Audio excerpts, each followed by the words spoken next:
श्रीमद भागवत कथा मानवाच्या संपूर्ण जीवनाचा जन्मापासून मोक्षापर्यंत आध्यात्मिक प्रवास आहे, असे विचार भगवताचार्य सारंग चैतन्यजी महाराज यांनी व्यक्त केले. मृत्यूपूर्वी जर चित्त भगवंतात स्थिर असेल तर आत्म्याला पुढील जन्माची आवश्यकता राहत नाही. गंगेचं जल, रामाचे नाम, सत्संग आणि भगवंताचे चरण स्मरण हे जीवनाच्या शेवटी मुक्तीचे द्वार उघडतात.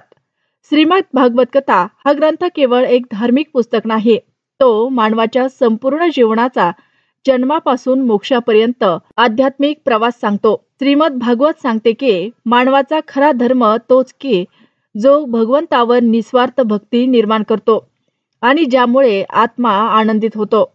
प्रत्येकाच्या प्रारब्धानुसार प्रत्येक गोष्ट आधीच लिहून ठेवलेली आहे. ही कल्पना भारतीय संस्कृतीत प्रारब्ध, कर्म आणि दैव या तत्वांशी संबंधित आहे, असे विचार हभप सारंग चैतन्यजी महाराज यांनी मांडले.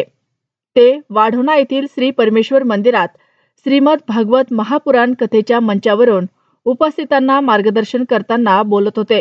स्वामींच्या मधुर वाणीने भाविक भक्त मंत्रमुग्ध होत असून पवित्र श्रावण मासातील पहिल्या कथेचा पहिला दिवस आनंदी आनंदात गेला आहे. 7 दिवसीय महापुराण कथेच्या उद्घाटन प्रसंगी भक्तांनी मोठ्या संख्येने उपस्थित राहून आध्यात्मिक वातावरणात रंग भरल्याचे दिसून आले. सारंग चैतन्यजी महाराज यांच्या श्रीमुखातून कथामृताची गंगा वाहू लागली होती.